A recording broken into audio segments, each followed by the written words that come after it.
Hey guys, it's Danny. I'm so sorry I didn't post anything this weekend, but let me give you a short explanation for that. Me and my boyfriend actually did not move just yet into our apartment. Winter came, we weren't ready, we weren't able to purchase everything we needed, so we just postponed it. But now we're on it once again. We started to visit the shops, purchase what we need, and in a short while, hopefully, we're finally gonna move into our apartment. Because right now, we are forced to share a room with Milo, and that's not pretty, particularly when you wanna edit videos and so on. So all weekend long, we went to the shops, got offers, blah blah, stuff like that. Adulting things, you know? So I really couldn't do anything this weekend orchid-wise. Really sorry for that. But it's Monday, so it's time to make videos once again. And today we're gonna make a greenhouse tour. I decided to start the monthly greenhouse tours once again. Hopefully you'll enjoy them. This week I do have some really important stuff to tackle as well, orchid related. You'll see what I mean. And here and there you'll see bits of the thing. I'm not gonna tell you just yet what it is about. Maybe tomorrow I'm gonna post the video about the issues that I'm having. So I'm gonna start the tour and I'll give short explanations for what you see. So here we have the African violets. They all have roots, amazingly enough. Soon enough I will have to pot them up. I already got my medium, I'm ready. I just need to wait a little bit more, but yes, we only had one die. Not sure which one it is, I need to check the numbers, but two of the leaves simply rotted off completely within a week since I received them, so there was something wrong with those leaves, but all of these survived. Let me just show you. They all have really nice roots starting, even the ones that you don't see because they're not in a transparent pot. There we go, all of them. So all of them caught. I'm really happy. And yeah, soon we'll have a video in which we pot them. Back there we have the Zygopetalum. It is still losing some of the older leaves, but the new growths are looking quite okay, as you can see. That's pretty much an improvement for me because I was never able to maintain Zygopetalums healthy. These are my two mini marks, actually. Both of them have flower spikes. This one has a flower spike here. This is my older one. And this new one is still growing its flower spikes, as you can see there. They're doing quite okay. Roots have started to grow. Really happy because the mini mark is actually one of those orchids that I really enjoy. Alrighty, here we have a twinkle. And as you can see, it has been removed from its pot. This is part of the issue. We'll talk about it in tomorrow's video, perhaps. In the back there, we can see some Paphiopedilums looking okay, growing bigger and bigger. This one needs to get repotted, but already the roots grew, so I kind of need to damage them. I really didn't assess its size properly, and it grew pretty huge, pretty big. It is too raised in the pot because as the roots grew, they pushed up, and the orchid is kind of climbing out of the pot, and that's not okay. This is another part of the issue. You see? No roots. We're going to talk about this. This one is actually doing okay. There is a difference in between all of these Paphiopedilums that are actually doing okay and that one. And it has to do with the roots. It has to do with the length of the roots, actually. That's part of my problem. But it's okay, we're going to talk about it later. So here we have the Bulbophyllum Elizabeth and Buckleberry, my favorite Bulbophyllum, the only one that I still have, sadly, but I'll purchase some more. And here's the good news. This old bulb, it's not very old, but it's older, has a new growth. And this one that just bloomed will create a new growth as well. So what will happen is I will have two directions of growth on this one. Finally, because this is such a beautiful orchid, but it always produces one single flower spike. It only produces flowers from the latest pseudobulb. So until now, I only had one direction of growth. Therefore, one flower spike per bloom season, let's call it like that. Now, I might have two. That's some very good news. Alrighty, in the back there, some more Paphiopedilum orchids. These are some Encyclias. You will notice I do have a few Encyclias on the shelves as well. And that's because not all Encyclias prefer bright light like Cattleyas. And these are the types that actually do better in intermediate. That's why they're there. And you already know this little beauty here. This is the Arangia citrata. No smell just yet. This is the Oncidium haluduen, chameleon, golden oriole. We'll talk about him when we make the video of what's in bloom this month. He has been in bloom quite nicely there. Really lovely fragrance. Love this guy. This is the Barley Schwartz white. I told you I still have mine. He is doing okay. He was really set back by the move and everything, but now he's producing roots and that's okay.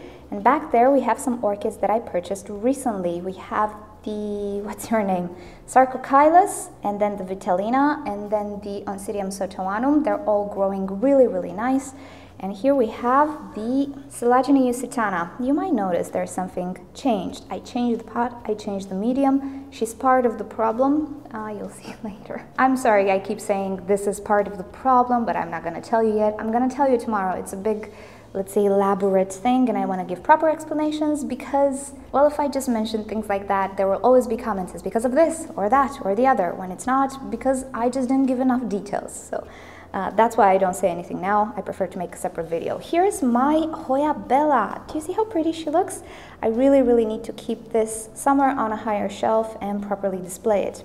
Alrighty, remember I told you I have issues with the Erangis Lucio alba? This is what I mean. Do you see the leaves? These are new leaves. Every time a new leaf matures, it simply gets these fungal spots. I don't know what they are, and they keep spreading, and even if I cut the leaf, there will be another fungal spot, which is super weird because I don't miss my orchids. I don't shower them, particularly in winter right now, so I'm not sure what's going on. She might have some issues. So, okay, down there, we have the semi-hydroponic experiment, which is going quite well. I have to tell you a little update now. Leca, not so good in my environment. Fulceramis, not so good. Combination of Leca and Ceramis, pretty much perfect. There we go, the root is still growing.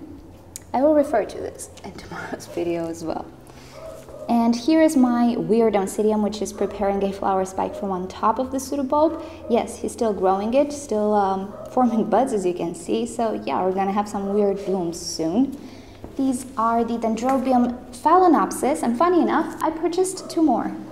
There we go. I went to IKEA, they were on a discount. I needed to have them because I don't have these orchids in my collection, and it would be nice to discover them, learn them, make some nice videos, and you know, many of you suggested that I purchase more Dendrobium phalaenopsis, and that's what I did. But IKEA has very expensive orchids, as you know, so I'm just waiting for them to get discounted. Alrighty, and here we have the Oncidium tiger set. Do you look at that growth? It looks so pretty, very strong growth. This guy is doing really well, and of course the Mazadi, I'm so proud of her, she's doing fantastic. And here we have a Miltoniopsis that I received this summer from Ana Maria. She was really damaged and set back on transport. She's producing a new growth, but crinkly leaves and all of that. Here's my Bellara Peggy Ruth Carpenter gem. She's starting to produce a new growth, but from an older pseudobulb, not the newest one. That's okay though, I don't mind 2 directions of growth. And here we have, this is a guy we didn't see in a long time, the Odontoglossum pulchellum. He has kind of lost 1 direction of growth there, but I have 2 growths here. He's not doing spectacular, but he's pulling through. And here we have the, what are you, the Tolkien. I need to tidy her up. Somebody actually mentioned that if I tidy my orchids up, they'll look better, obviously. It's a time issue for me, but yeah, I kind of need to do that. On top, we have some of the Phalaenopsis. They pretty much all have flower spikes because it is the season, except the ones that I just purchased, and probably they will bloom next year. So everything is starting to produce flower spikes, growing. We need to pot this one up, and pretty much, you know, they're phals. What can you expect? Oh, and this flower spike is completely done. The blue one that we dyed, yeah, no, that dye was not good for them. Alrighty, so let's move on. This is the shelf that actually receives more light than the other shelf. It doesn't look that way. I can tell you from now, this is our main subject for tomorrow's video, for the issues we're having. And if you've watched my previous videos from last week, you kind of already know what the issue is with him. And the explanation for what's going on, with which I'm 95% sure, is pretty disturbing, but you'll see tomorrow. So here I have my Phalaenopsis orchid species, which are starting to grow. They don't grow much in winter. They didn't used to grow in my older climate either in the winter time, but now spring is coming. I know it's January, but spring is starting to come here in my climate. And as you can see, they're all producing new leaves. I'm pretty happy. Alrighty, these are some of the orchids that I recently purchased from Poland. You might notice they are potted differently. Once again, I'm trying to fix something, but I'll tell you more tomorrow. I've already placed the leca on top to avoid the algae formation, which already started to form. I'm not sure if this will be the final setup. But yeah, and here we have the Tolumnia, which is growing her flower spike. This will actually be the first orchid that I received from one of my viewers, which will bloom. And it's so exciting because this one is supposed to be orange, I think. So it's gonna be really exciting to see how she blooms. On top, we have the Encyclia cordigeras, which finally have started to come into their own and grow, and everything is going nicely with them. Back there we have the vanilla. I don't have any issues with her. And here is the Ingraecum, the big guy. He is starting to produce a ton of roots, and they're really nice. And in the back as well. No flower spikes, but at least roots. That's good. Here we have the Catasetums losing their leaves, except this one. He's already started to produce new growth. That's okay. Another Ingraecum here decided not to bloom, but that's okay, maybe next year. And down here we have the Miltoniopsis, which are waiting to be repotted. I already started, but there were some developments, so I stopped repotting any new orchids at the moment until I figure out some stuff. Alrighty, so here we have the IKEA stand. Many of you asked me if I built this. I didn't. If you're a new subscriber and you just started to watch my videos, I'll link you down below to the stand. It is actually an IKEA stand, and it's pretty great. I love it. So I'll link you down below to the video in which I talk more about it and assemble it so you can better see it. Here we have all of my Cattleya type, and all of the orchids that do require pretty bright light. And speaking about bright light, let's do something about this brightness. Better? I think it is. Okay, so they're all actually doing pretty great. The Raychara is growing her flower spike right there. As you can see, it's pretty tall right now. Yeah, what do I have here? I have the Hawaiian Splashlea in bloom. I have the Berry Oda in bloom as well. He's facing that direction because I want the blooms to open in one direction, and then I'm gonna turn him around when everything is open, so I have a nice display and I get to see it. You notice how low this one is? Well, the issue is that when I was moving around that ring, I lost the nut. You see here it has a screw, and on the other side it has a nut. I managed to lose that nut, so this one is currently just leaning here. It's not screwed in, and I could not find that nut for the life of me. Now, lucky me, I just removed an orchid from this tray, and what do you know, it fell there. I could not find it for 3 weeks. Alrighty, so here we have everything that requires bright light doing nicely. And let's see if I can show this to you. Do you see what we have there? It's the flamethrower. I'm gonna make a separate video for her, but I can tell you she is majestic orchid. Other than that though, things are growing nicely here. I have a flower sheath, I was about to say spike, on the, what is this? This is the Kerchara. It's a Cattleya type orchid once again. Not sure if it's gonna bloom, but this is the first time that I get a sheath. And the new growth is substantially bigger than the older growth. So things are okay, that's a good sign. Let's fix the light. And here we have Dendrobium amethystoglosum. He is growing his flower spikes. I only have 3. This one produced 13 last year for the person who had it before me.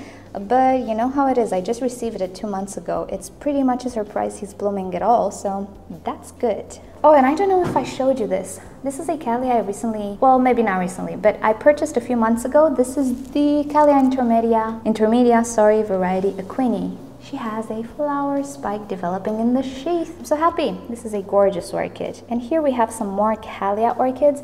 Alrighty, I was telling you about the Renanthera, that she is producing tons of roots but no blooms, and somebody suggested that I give her brighter light, and I think that somebody is right. I pushed her over by the window to receive as much bright light as possible. Hopefully that will make her bloom. She's doing quite well, really well.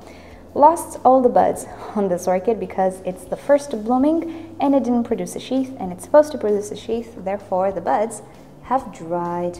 That's a shame. This is a Siamese doll kiwi.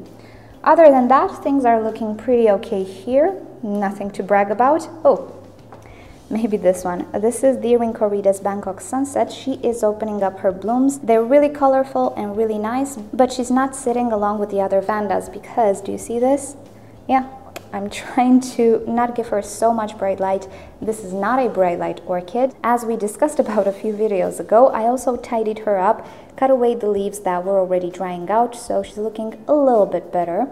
Here we have my new Cymbidium acquisitions. They will go outside at some point, but for now they're still sitting here. And a few more orchids that I repotted this week. The Paphiopedilum, I need to move him somewhere. This is another Cattleya and a Brassia. They're just temporary here, but yeah, that's where they're sitting at the moment. These will need to get repotted, but I'm waiting for something and you'll see tomorrow. So this is about it. Oh, the Vandas. Oh, the Vandas are actually there. They're just draining in the sink. I just water them. So yeah, they're doing so well in the new setup. Really happy. And I actually moved the Kagawara there as well because she didn't like to be potted to be honest. So as expected, the Phalaenopsis are all producing flower spikes and roots and everything. This is a weird flower spike. He kind of grew under the leaf. But yeah, they're growing quite nicely, as you can see, developing the flower spikes. Soon enough, they will be in bloom, so that shall be nice. But yeah, the roots, they're just pretty crazy. And let me show you something funny. So you know, people say, oh, roots go for the moisture. No, they go for the light. No, I'm not sure what they go for. But as you can see, they kind of sense where a surface is. And they're actually heading towards that surface, which is pretty weird. The phals are all doing okay, and pretty soon we will have some phal blooms, probably in the spring. And as you can see, I'm not staking the flower spikes. I want to see what happens if I let them on stake and how they will look like. The pot is heavy, the medium is heavy, so I don't think I'm going to have falling pots, hopefully. So that's why I cannot stake them this year. Otherwise, if they were in plastic pots, I would definitely stake them. By the way, I forgot to show you. So Astrid uploaded a video this week in which she had a cattleya, I think it was a cattleya, acting like a little pervert, as she puts it. So she's growing roots outside of the pot, touching other orchids and so on. I have one too, it's another cattleya. So do you see these roots? Yeah, they really don't want to stay in the pot. They would prefer to go places. And I have another one, another cattleya here. So yeah, cats, yeah, they do have a tendency to create these long roots, pretty much like phals. And also I forgot to show you the Miltoniopsis just simply had another bloom to open, and this is the red tide. And the funny thing is, when the bloom opens, it has a really nice dark red color. But as it ages, it transforms into something rather dark purple, which I'm not necessarily a fan of. But for a few days or a week when it opens, the flowers are really pretty. And pretty much that's why you see this difference in pictures. When you search for the red tide, you will see the red blooms, but also you will see the purple blooms. It's an age thing, and when they open, they do look quite nice. So this is pretty much it on my orchids this month. I do still have quite a few flower spikes that are about to open. Really excited about the flamethrower. I'm gonna show it to you in one of this week's video, actually. Currently, she's kind of fighting the Nelly Eiler in the top of my favorite orchids. I don't think she will dethrone it, because this orchid is not fragrant, but definitely you can see what's special about it. So yeah, really happy about this one and the other flower spikes that are about to come, but more excited about the video of tomorrow, and you'll see what's going on.